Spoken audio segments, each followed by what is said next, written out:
Good evening, America. I'm Adam Savino for 60 Minutes. We've all seen people walking down the street drinking coffee or smoking a cigarette, but we rarely pay any mind to those who are doing it. However, most anyone would have a much different reaction to viewing a person smoking crack, shooting heroin, or even smoking marijuana. The question then comes to mind: why do we stigmatize some addictions and not others?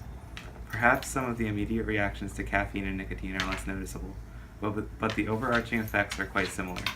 Tonight on 60 Minutes, we delve into the lives of Stephen Rankers and George Rankers to discuss the seriousness of these drugs and effective methods of treatment at combating addictions to these substances. Well, what role does coffee play in your life? Well, I'm basically addicted to coffee. When I wake up, first thing I think about is coffee. Yeah, can you put the coffee mug down and answer the question, please?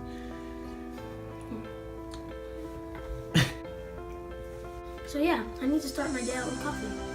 Favorite ice cream? Coffee. I even named my dog Coffee. You named your dog Coffee? Yes. Yeah, I love coffee. Wow, so do you make this coffee or do you get it at like Dunkin' Donuts? Well, I get it where the basic teenage girl gets it, Starbucks. And what kind? Okay, yeah, okay. And what kind of coffee do you usually drink? I like the pumpkin spice. Coffee contains caffeine. Well, never met her. Sounds nice though. No. Caffeine, as in the stimulant in coffee. Believe it or not, it's actually the reason you love coffee so much. While it's easy to illustrate how caffeine is bad for you, it's also very hard to avoid. The alkaloid substance is present in most soft drinks, energy drinks, and some teas. However, caffeine is hardly recognized as the problematic substance that it is due to its general accessibility. In general, caffeine acts as a catalyst to biological reactions. For instance, caffeine is a diuretic, which means it increases the production of urine within the body. Caffeine can also create a temporary state of alertness, but the withdrawal syndromes aren't something to scoff at. When left without caffeine, people can experience nausea, headaches, fatigue, and depression.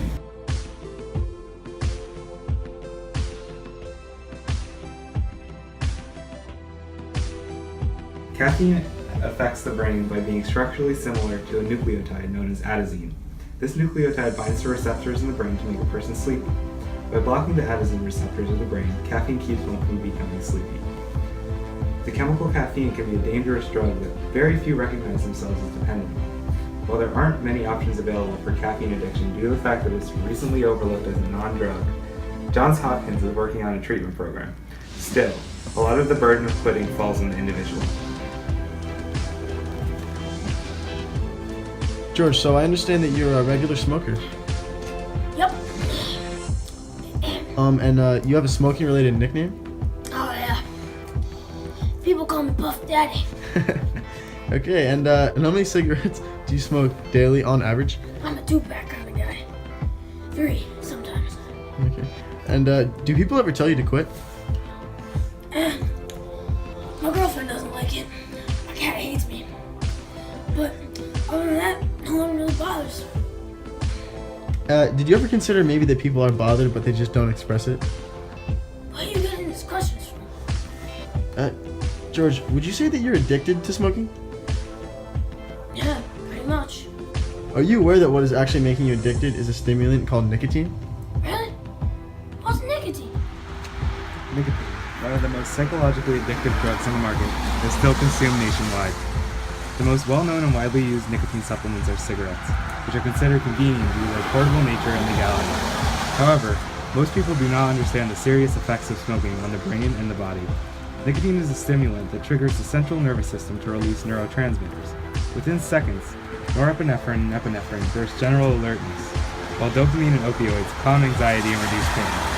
While the temporary effects of smoking are enjoyable, the aftermath of being a regular smoker is extremely detrimental.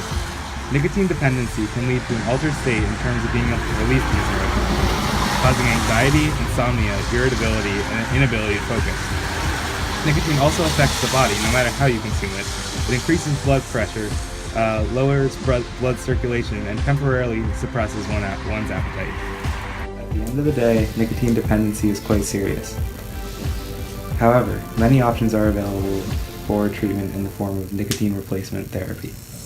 Nicotine replacement gum, lozenges, nasal spray, and patches exist. Nicotine medications are available as well, such as Chantix and Pamelor. While the dangers of hard drugs are readily available knowledge, most people don't recognize the seriousness of nicotine and caffeine addiction. Tonight, we delved into the depths of the psychological and physiological effects that these addictions have had on these two kids, and hopefully have illustrated why it's important to understand the serious implications of using these two chemicals.